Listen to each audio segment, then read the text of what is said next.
It is the political policy, এটা ৰাজনৈতিক policy. গতিকে মই আগতেও কিবা ওলাইছিলে বেলেগ দলত যোৱা কথা, তেতিয়া মই সেই সময়ত মই কৈছিলোঁ সেই সময়ত মই কাৰো লগত কথা পতা নাছিলোঁ, কথা পতা ফুটেজ থাকিলে দেখাবলৈ কৈছোঁ। কিন্তু এতিয়া কথাটো হ'ল যে বিজেপিৰ লগত জইন কৰা কথাটো it is the political process.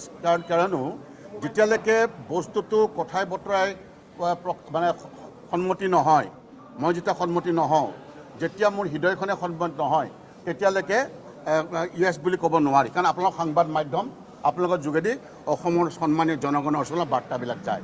যেতিয়া মই যোৱাকালি মই যেতিয়া কথা বতৰা পাতি আমাৰ লিডাৰৰ বিজেপি দলৰ ভাৰতীয় জনতা পাৰ্টীৰ লিডাৰৰ লগত কথা বতৰা পাতি যেতিয়া মই সন্তুষ্ট হ'লোঁ, আত্মসন্তুষ্ট হ'লোঁ, আৰু মই কাম কৰাৰ স্ক'প পাম বুলি মই ভাবিলোঁ, জনগণৰ সেৱা কৰিম বুলি পাৰিম বুলি ভাবিলোঁ, তেতিয়াই মই সিদ্ধান্ত ল'লোঁ। আৰু সেই সিদ্ধান্ত হৈছে সম্পূৰ্ণ জনগণৰ স্বাৰ্থত লোৱা সিদ্ধান্ত। আৰু মই কওঁ যে মই কংগ্ৰেছত এটা দীঘলীয়া ইনিংছ খেলি মই আজি সেই ইনিংছৰ সামৰণি মাৰিছোঁ।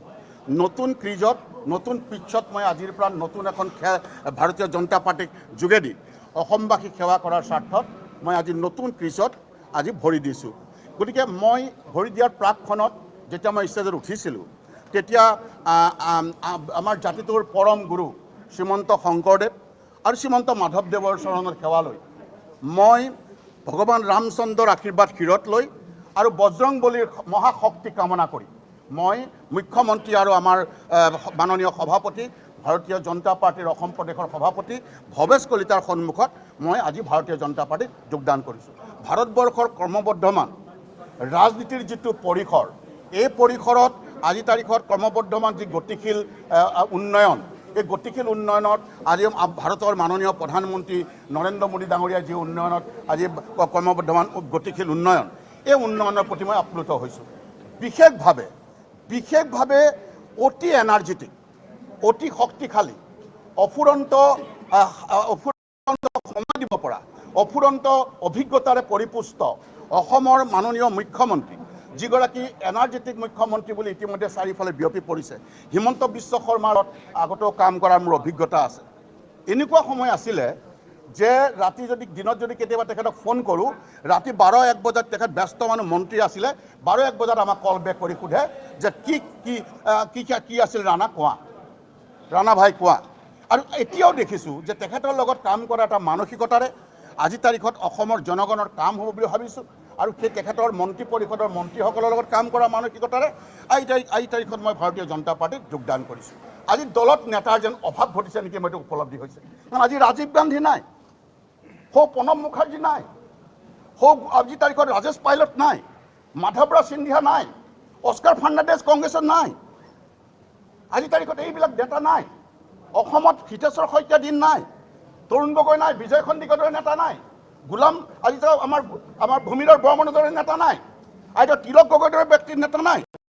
সেই সময়ত আলফাৰ দিনতো সাহসেৰে কংগ্ৰেছৰ কাম কৰিছিলোঁ, জীৱটো চুলিত বান্ধি কাম কৰি, সেইকাৰণে যে এইবিলাক নেতাই বিপদত আহি মোক সহায় কৰিব, চাথ দিব। কিন্তু এতিয়া সেইটো আশা কৰাটো ভুল। এতিয়া বিপদত আমাৰ দিল্লী নেতা আহি, মই অসমৰ নেতা নকওঁ, দিল্লী নেতা আহি কাষত সহায় দিব, এইটো মই নকওঁ। 31 তাৰিখে মাননীয় ভূপেন বৰা ডাঙৰীয়া তাত হাজিৰ হ'বলৈ গ'ল। ভূপেন বৰা ডাঙৰীয়া গৈ থাকোঁতে মোক ৰাস্তাৰ পৰা ক'লে, মই ভূপেন বৰা ডাঙৰীয়াক দুখ দিব খোজা নাই, তেওঁ ক'লে যে ৰাণা, মই গোস্বামী বুলি মাতে, গোস্বামী মই হাজিৰ হ'বলৈ আহি আছোঁ, কাইলৈ মই হাজিৰ হ'ম। কিন্তু ৰাহুল গান্ধীয়ে মোক ফোন কৰি ক'লে যে তুমি চিন্তা নকৰিবা।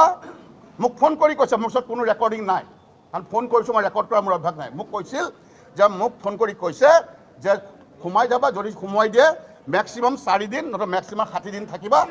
মোক তেওঁলোকে কৈছে স্পেচিয়েল ফ্লাইট দি, দিল্লীৰ পৰা ৰাহুল গান্ধীয়ে মোক কৈছে যে স্পেচিয়েল ফ্লাইট দি আমাৰ কপিল চিব্বাল, ছিনিয়ৰ এডভকেট কপিল চিব্বাল আৰু অভিষেক মানু সিংভি দুইজনক পঠাই দিব মোক উলিয়াবৰ কাৰণে।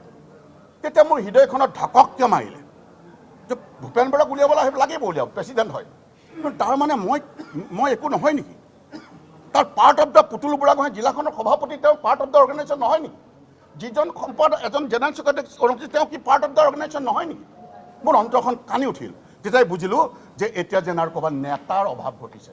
আৰু সেইকাৰণে মই এই কথাষাৰ অসমৰ কেইজনমান জ্যেষ্ঠ নেতাক মই কথাটো জনালোঁ। মই আমাৰ অল ইণ্ডিয়া কংগ্ৰেছৰ জেনেৰেল ছেক্ৰেটাৰী জিতেন্দ্ৰ সিং ডাঙৰীয়াক মই দিল্লীত যোৱা 9 তাৰিখে যেতিয়া মই দিল্লীলৈ মিটিঙলৈ গৈছিলোঁ, মই জিতেন্দ্ৰ সিং ডাঙৰীয়াক জনালোঁ মোৰ দুখৰ কথা যে এনেকৈ ৰাহুলজীয়ে ফোন কৰি ভূপেন বৰাক কৈছে কিন্তু আমি কি লিডাৰ নহয় নেকি, আমাৰ কি ছেফগাৰ্ড নালাগে নেকি? এই বেদনা লৈ মই অন্তৰত ভাগি পৰিছিলোঁ।